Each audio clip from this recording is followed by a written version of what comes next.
가짜 연어 술 파티라는 건 이제 세상에 없던 것으로 드디어 증명이 됐습니다. 없었던 것을 없었다고 증명을 하기까지 이렇게 힘들고 많은 고통을 당하셨습니다. 이제 본론으로 여쭤보겠습니다. 자, 이제 그 박상용은 연어 술 파티를 만들어서 사람을 회유하는 나쁜 검사다라는 프레임로 조작 기소를 했던 건데요. 네. 조작 기소 주장을 했던 건데요. 네. 자, 그러면 이번 판결은 조작 기소 주장에 큰 타격을 줬다는 평가가 나오거든요. 그 네. 부분에 대해서 의미를 두신다면요. 예, 사실 뭐 원래부터 네. 사실관계가 변한 거는 아니지만 네. 그것에 대해서 어떤 확인을 받고 국민들께서 그거에 대해서 확신을 가질 수 있게 됐다는 점, 그 점에 굉장히 의미가 있는 것 같습니다. 그러니까 사실은 제가 늘 주장을 했듯이 이걸 가지고 사실 뭐 수사가 조작됐다는 이 프레임 자체가 사실 잘못된 거거든요. 예. 누가 사실 연어 먹고 뭐 그런 식의 얘기를 하겠어요. 네. 그럼에도 불구하고 그런 식의 어떤 논리가 계속적으로 국민들에게 알려졌고 그걸 통해서 결국에는 누군가의 이익을 위해서 공소를 취소하려고 하고 또 이화영 씨를 사면하려고 하고 그런 식의 내용들이 나왔고 그 과정에서 잃는 것은 결국 우리나라의 법치고 네. 예, 그렇게 되면 국민들이 사실 속아서 법치라는 걸 뺏기는 것이거든요. 예, 그런데 이제는 이런 것의 실체를 아셨기 때문에 그런 것에 좀 속지 않으시겠다. 예, 그리고 그것에 대해서 저항할 수 있겠다라고 할 수 있는 그런 계기가 생겼다는 점에서 굉장히 좀 다행이다 이렇게 생각합니다. 술 파티가 없었다는 것을 지난 2년여에 걸쳐서 결국은 증명해내셨기 때문에 우리 국민들로부터 법治을 빼앗으려고 하는 움직임으로써 저항할 수 있는 계기가 되었다. 그렇습니다. 그동안 많이 힘들진 않으셨는지 그리고 또 지금 뭐 느낌은 뭐 후련한지 뭐 저는 예. 사실 이것도 궁금해요. 근데 뭐 지금 끝난 네. 게 하나도 없고요. 아, 예, 그리고 뭐 저는 어차피 직무 지금도 정지가 되어 있고 뭐 2년 동안 하고 있는 뭐 울산 분변 사건 재판이라든지 그런 것도 계속 하고 있고 그리고 또 그 외에 뭐 징계 절차도 계속 진행 중이고요. 네. 그다음에 또 이에 따른 어떤 다른 후속 절차나 또 2심 재판 뭐 특검 수사 여러 가지가 아직 남아 있기 때문에 뭐 지금 뭐가 끝났다 이렇게 생각은 하지 않습니다. 다만 저의 얘기를 들어주는 그 국민들이 좀 더 늘어났고 그렇기 때문에 국민들로부터 어떤 법治을 빼앗고 파괴하려는 그런 시도가 좀 저지될 확률이 높아졌다라는 점에 대해서 굉장히 좀 기분이 좋죠. 저 감성적인 질문 하나만 드릴게요. 네네. 저 사실 이 결과가 어떻게 나올지 모르지만 일찍부터 오늘 모시기로 약속을 해놓고 맞아요. 박상용 검사님께서 올리시는 페이스북을 봤는데 판결이 나오기 전에 배심원단이 결정하기 전에 제발 현명한 배심원단을 믿을 뿐입니다. 저는 이제 뭐 믿을 게 배심원단부터 애원을 하는 글을 맞아요. 올리셨던데 예. 정말 소외가 남다를 것 같아요. 왜 그렇게 됐냐면 네. 제가 사실은 한 지난달 말부터 거의 방송을 하지 않았어요. 예. SNS에도 거의 하지 않았고요. 네. 그 이유는 행여나 재판에 조금이라도 부당한 영향을 줬다고 주장이 나오거나 실제 영향을 줄까봐 그렇게 했었던 거거든요. 그리고 뭐 재판을 보거나 그것을 뭐 제가 내용을 뭐 언론을 통해서 파악하거나 하는 행동도 하지 않았습니다. 그리고 증인 절차를 나갔는데요. 제가 아는 배심 제도 재판의 그 모습이 아니었습니다. 예, 굉장히 좀 잘못 운영되고 있었고 배심원들에게 판단을 할 수 있는 어떤 그런 절차적 보장이 별로 이루어지지 않고 있었습니다. 예를 들면은 아주 거짓말 같은 것들이 배심원들에게 그냥 거의 무제한적으로 그냥 노출되고 있었고요. 그 다음에 뭐 재판에 있어서도 사실은 이 증언을 계속해서 집중해서 보는 것도 힘들지만 그러면 볼 수 있게 해줘야 되는 거 아닙니까? 그런데 어떻게 돼 있냐면은 제가 증언을 하게 되면 예를 들면은 검찰 측 뒤에 배심원들이 계셨어요. 예. 그래서 변호인들이 만약에 저에게 반대 신문을 하면 저는 변호인들의 말에 대해서는 이렇게 변호인을 보고 하기 때문에 배심원은 제 얼굴을 못 봐요. 어머. 그러니까는 사실 이 증언에 있어서 증언을 판단하는 건 그렇지 않습니까? 네. 우리가 말을 판단하는 거에 있어서는 그 사람의 표정, 눈, 눈, 네. 뭐 얼굴이 어떻게 됐는지, 그렇죠. 태도 증언이라는 게 굉장히 중요하거든요. 그것을 보지 못한 상태로 증인 신문을 했다고 하는 나라는 문병국은 단 한 나라도 없어요. 아니 그런데 미국 같은 경우도 결국 그 배심원들이 뭐 가운데 판사 뒤에는 없으니까 어느 한쪽에 있을 텐데. 미국 같은 경우에는 어떻게 돼 있냐면요. 예. 판사가 있고 판사석 옆에 증인석이 있습니다. 그거 아마 영화에서 보셨을 거예요. 판사석 맞다. 옆이구나. 판사석 옆에 네. 있고 그게 바로 옆에 배심원들이 있어요. 아. 그래서 실제로는 배심원들이 가장 그 가까이서. 증인의 얼굴을 가장 잘 볼 수 있는 자리에 있습니다. 그러니까 소위 일렬 직관을 배심원한테 하게 해주는 게 딱 그렇습니다. 거기에 시스템인데. 그렇습니다. 예. 그런데 여기서는 도저히 뭐 그런 식으로 되어 있지 않더라고요. 그러니까 변호인들이 얘기하는 것에 대해서는 배심원들이 변호인들의 얼굴을 보고 실제 증인은 배심원들을 등지고 그것을 얘기하기 때문에 그 점에 있어서도 굉장히 이 제도 자체가 잘못 지금 운영이 되고 있다라고 생각하고 그다음에 재판장께서도 그런 것들이 잘못된 정보가 사실 배심원들에게 전달되면 안 되거든요. 네네. 왜냐하면 직업법관에 의한 재판은 직업법관이 이게 증거 능력이 있는 건지 아니면 의견인지 사실인지 다 구분해서 판단할 수가 있습니다. 그렇죠. 그렇지만 배심원들은 이것이 의견인지 사실인지 그리고 실제 예전에 있었던 증언의 의미가 어떤 것인지 그것을 모두가 판단해서 그분들에게 그런 짐을 다 짊어지게 할 수가 없어요. 그렇죠. 그렇기 때문에 정보 자체를 굉장히 선별하고 그다음에 그 정보 자체를 균형 잡히게 주고 그래야 판단의 부담을 줄여줘야 보통 사람들이 판단할 수 있게 됩니다. 그렇죠. 그런데 지금 이 제도는 육체적으로도 아니 열흘 동안 자정에 이르게까지 하고 새벽 3시에 판단해라. 예. 그렇게 하면 만약에 자백을 제가 그렇게 받았다고 생각해 보십시오. 그렇군요. 그러면 제대로 된 자백이라고 할 수 있겠어요? 그렇게. 이화영 씨 새벽 3시에 제가 자백 받았다고 생각해 보세요. 아. 근데 지금 재판은 새벽 3시에 나오고 4시에 나왔어요.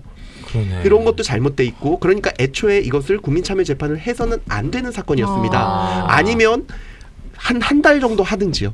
예. 그리고 영국에서 어쨌든 배심 재판은 발상제 아닙니까? 예. 제가 영국에서도 공부를 했는데요. 예. 그 영국에서는 오후 5시 이후에는 재판을 하지 못하게 합니다. 아. 왜냐하면 아니 정신력 아니 흐트러지죠. 지금 뭐 이렇게 네. 하는 사람들도 하는데 자정까지 증인신문을 본다? 그거를 어떻게 집중해서 볼 수 진짜 있겠어요? 이게 어려운 상황에서 예, 얻어낸 예. 거라 이런 얘기 해도 될까 정말 모르겠는데. 간신히 지금 이런 결과를 얻어낸 것 같아요. 이런 얘도 해도 하셔야 돼, 될까 하셔야 돼, 모르겠는데 국장님은. 얘기죠. 네네. 밤 12시까지 저도 이제 지켜보지 않습니까? 맞다. 저도 예, 예. 힘들어요. 그리고 자판을 치고 있어야 되니까 어깨도 아프고 네. 근데 야 이거 해도 돼. 조시는 분이 있었어요. 배심원 중에. 네. 그 안 좋은 게 그럴 수 있죠. 아니 안 좋은 게 이상하죠. 맞아요. 안 좋은 게 이상해요. 그리고 미국 제도 같은 경우에는 배심원이 네. 졸았을 때 그 판결을 인정할 수 있냐 없냐라는 논의까지 있을 정도로 그런 걸 아주 제한하고 배심원들의 컨디션도 중요하고요. 그다음에 심지어는 영국 같은 경우에는 어떻게 하느냐? 금요일 오후에 판결을 시작하는 것도 못하게 해요. 왜냐하면 사람의 심리가 그러면은 이거 주말 내에 빨리 끝내고 주말을 쉬어야겠다라는 그러네요. 생각이 들어서 빨리 집에 가야겠으니까 될 대로 되라는 식으로 맞아, 그렇죠. 그런 식으로 사실 판결을 하게 되면 그거 잘못됐다. 그래서 금요일 날은 쉬고 월요일부터 약간 판결을 좀 다시 시작합니다. 손을 뒤로 묶으신 다음에 권투를 갔다 오신 그러니까는 느낌이네요. 사실- 네, 근데 2라운드 뛰어봐 이런 상황이네요. 예, 그러니까 지금? 네. 사실 뭐 재판장의 의중이라든지 와. 그다음에 어떤 변호인의 의중이라든지 이런 것들이 많이 들어가고요. 그다음에 지금 뭐 그쪽에서 지금 문제를 많이 제기하시고 계신 것 같은데 사실 불리한 거는 유리한 거는 사실 이화영 네. 씨였거든요. 예. 법무부와 저 서울고검에서 이화영 씨한테 유리한 자료만 재판정에 제출했습니다. 아, 진짜요? 예. 이화영 씨 측만 조사했던 법무부 최초의 그 특별 점검 보고서 그것들은 전부 다 법원에 제출이 됐고 그것들이 결국엔 막 언론에 유출까지 다 예, 됐었죠. 그렇죠. 예. 그리고 나서 9개월 동안 서울고검 수사 거기에는 어떤 게 있냐면 저에 대한 수사라든지 저에 대한 거짓말 탐지기를 왜 하지 못했는지 라든지 그다음에 이것으로 결국엔 쌍방울 직원들에 대해서 구속영장을 청구했는데 그것이 왜 기각됐는지 그런 내용들이 다 담겨 있습니다. 그리고 그것을 다 종합했을 때 결과적으로는 저 징계 청구에 있어서 연호 술파티 부분이 빠졌죠. 예. 그런 것들을 전부 종합적으로 제공된 채 배심원들이 보시고 판단하셔야 되지 않겠습니까? 예. 네. 아니면 그것이 전부 다 없든지요. 네. 근데 그게 아니라 일부만 돼 있습니다. 심지어는 서울고검은 전체 자료는 제출을 거부했어요. 그러면서 이화영 씨의 거짓말 탐지기 보고서 네. 그러니까 이화영 씨가 거짓말 탐지기를 했는데 그 내용이 신빙성이 있다라는 부분만 사실 아니 제출되기까지 그거는 했습니다. 배심원단을 바보로 하는 행동 그러니까 아니에요? 배심원들에게 기사가 검색하면 다 나와 있는데 이상한 네. 그 아주 제한적인 자료만 와. 제출되게 하고 그 다음에 거짓말 같은 것들도 제한되지 않은 채로 육체적으로 힘들게 하면 사실 그것에 대해 판단하기 힘들어요. 그래서 제 생각에는 뭐 지금 무죄가 나왔다, 공소기각이 나왔다, 그거는 네, 7대 0이었다 이런 걸 가지고 얘기하시는데 사실 아니 정치자금법 위반 예. 그거 아세요? 아니요? 그거를 네. 지금 전혀 모르는 사람들이 연어가 너무 중요했어요. 모르는 사람들이 와가지고 예. 열흘 동안 그렇게 혹사해 가면서 새벽 3시에 판단 내려야 돼요. 못 누구 알아듣죠. 하나가 그렇게 얘기를 하거나 재판장이 이게 이런 게 맞다라고 얘기하면 다 따라가죠. 그리고 그 다음에 당황스럽네요. 직권남용 예. 네. 너무 어려워요. 예. 예, 저희도 어려운 그거 거. 어렵죠. 거기에 막 심지어 공소 기각 이런 예, 얘기까지도 예, 막 예. 반복돼 있으면 그런 것들을 그런 식으로 해서 조사해서 하게 된다. 너무 어려워요. 그러니까 네. 또 7대 0으로 따라가게 이렇게 된 거고 심지어 뭐 그 내용도 재판장이 뭐 무시하고 사실 공소기각이라는 판단했던 예, 건데요. 예. 그런 식으로 돼 있고 그런데 그나마 그 상황에서도 이 상황에 대해서는 이건 사실이 아니다라고 판단하신 거예요. 그럼 그렇게 우리가 혹독한 상황에서도 생각했던 것보다 굉장히 불리하고 어려운, 굉장히 그러네. 그러니까 완전히 기울어진 운동장의 완전히 기울어진, 상황에서도 배심원들이 야 그래도 이거는 위증이다. 네. 예. 이 정도면 예. 그런 실체적인 연어술 파티도 없을 뿐 아니라 이화영이라는 사람이 그거가 연어술 파티라고 믿을 만한 뭐 여러 가지도 없다라고 과반수의 국민 배심원들이 판단을 해줬다는 게 어떻게 보면 기적적으로 그러네요. 진실을 찾은 거네요. 예, 제가 그래서 그 저기 증언을 갔다 오고 나서부터 제가 이거는 잘못돼 있다라고 생각하고 저를 이제 추가 증인 신문해달라. 예를 들면은 뭐 거짓말 탐지기 같은 경우에 왜 이화영 씨만 했고 나머지는 거짓말 탐지기를 안 했고 이화영 씨만 했는데 그게 진실 반응이 나왔으니까 이화영 씨 말이 맞다라는 논리를 계속적으로 변호인들이 얘기하고 있었거든요. 예. 근데 저한테는 또 거짓말 탐지기 왜 안 했는지를 안 물어봐요. 그러니까 저를 추가 증인 신문해달라라고 얘기했고 그까지 거짓말 탐지기 원래는 전혀 과학적으로도 의미가 없는 것인데도 저도 받게 해달라라고 예. 얘기했고 추가적으로 제가 거기 가서 그 신청을 하고 거기 가서 계속 앉아 있었습니다. 예. 그런 것들이 그리고 나서 그게 기각되고 나니까 제가 이제 믿을 거는 배심원밖에 배심원밖에 없다. 없다. 그런 말이 나왔던 거죠. 이게 마지막까지. 지금 굉장히 네. 박 검사님 말이 다 맞고요. 예. 박 검사님은 근데 박 검사님 보신 것만도 이렇게 화가 나시는 거잖아요. 이건 진짜 지금 말씀하신 건 빙산의 일각에 아 불과합니다. 진짜요? 정말로요. 어느 정도냐면 박 검사 앞에서는 그렇게 못하죠. 박상 검사 없을 때는 뭐라고 하냐면 어머. 자 배심원 여러분 대한민국 법무부 우리가 사랑하는 나라 대한민국의 법무부가 이렇게 술 파티가 있었다고 했습니다. 그리고 박상용 검사의 동료 검사들 서울고검 대검에서 있다고 했습니다. 라던가 그리고 얼굴 보면 아는 정치인들 있잖아요. 정청래라든가 이런 사람들 영상을 한 5분 틀어줘요. 네. 그리고 보셨죠? 정청래 의원도 이렇게 이야기를 했고 여러분 손으로 뽑았던 경기도지사 이재명 지사도 이러면서 거의 재판이 아니고요. 정치인이 자기 연설하는 무대였고 박 검사님한테는 그나마 많이 못했는데 이화영이 직접 변호인만큼 증인들 신문을 많이 했어요.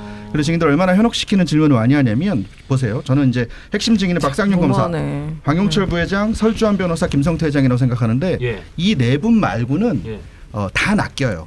뭘 낚이냐면 이런 식의 질문이에요. 어떻게요? 자, 김민선 차장님 어저께 네. 기분이 매우 안 좋으시고 네. 우리 국장님하고 사이가 안 좋아서 집 밖에 나가셔서 산책을 하다가 김치찌개 드셨죠? 라고 물어봐. 예 아니로 네, 네. 답하세요. 그러면 네, 맨 먹었어요. 마지막 것만 네. 그 기억을 네, 하는 먹었어요. 증인들은 네. 김치찌개 먹었습니다. 이렇게 네, 되는 네, 거예요. 아. 그러면 김민선 차장은 국장님을 싫어하고 어제 그러네, 그러네. 이런 사람이 되는 거예요. 그것도 먹은 건데. 이거를 유도신문 족족 넘어가는데 박상용 검사님한테는 당연히 그런 질문 못하고 예. 방용철 부회장이 명언을 남기셨죠. 뭐라고요? 아니 저도 재판을 몇 번 받아보니까 이제 통찰이 생긴 건데 이런- 질문 그렇게 하지 마십시오. 저 같은 사람한테도 이렇게 하는데 다른 사람한테는 어떻게 하겠습니까? 라고 하고 그리고 설주환 변호사 같은 경우는 이제 물어봐요. 연합술 파티 없었다는 건 본인의 기억이 없다는 거죠. 그러니까 당신의 기억이 없지만 연합술 파티가 있을 수도 있었죠. 라고 배심원들을 향해서 이야기를 하니까 설주환 변호사가 변호사님 그런 기억이 없는 게 아니고 그런 사실이 경험이 없는 없어요. 겁니다. 그랬다면서요. 그걸 예. 어떻게 알아요? 그랬더니 경험이 없는 이유는 네네. 굉장히 이례적인 상황이라 경험이 있었다면 기억을 할 수밖에 없는 상황입니다. 맞아. 예. 그거를 인 답답해서 이 거예요. 자리에서 얘기를 했어요. 그리고 아까 말씀하셨지만 네. 변호인들만 배심원을 바라봐요. 네. 검사는 등지고 있고 네. 물론 검사님도 가끔 일어나서 마이크 잡긴 하지만 예. 변호사 중에 한 분 굉장히 재밌는 분이 계신데 네. 발언할 때마다 오땡땡 변호사인데 안녕하세요 오땡땡 변호사입니다. 이제 제 이름 아시죠? 어머. 아이고 저 또 나왔습니다. 여러분 짧게 하고 들어가겠습니다. 라포를 형성하는 거죠. 배심원들하고. 레크레이션처럼 이렇게. 네. 아이고 저 네. 또 정말 이렇게 했습니다. 거짓말 안 어머. 못하고 아니면 저 고발당하겠죠. 저 또 나왔습니다. 금방 들어가겠습니다. 나이가 많으신 분인데 그러면서 배심원들을 향해서 이제 뭐 여러 가지 어필 예. 이런 거. 이화영 부지사는 계속 자기 감옥에 오래 갇혀 있는 불쌍한 사람 이런 뭐랄까 쇼를 많이 했습니다. 이 영상이 마음에 드셨다면 압도적인 좋아요와 구독 알림 설정 부탁드립니다. 뉴스트라 타노스. 타노스.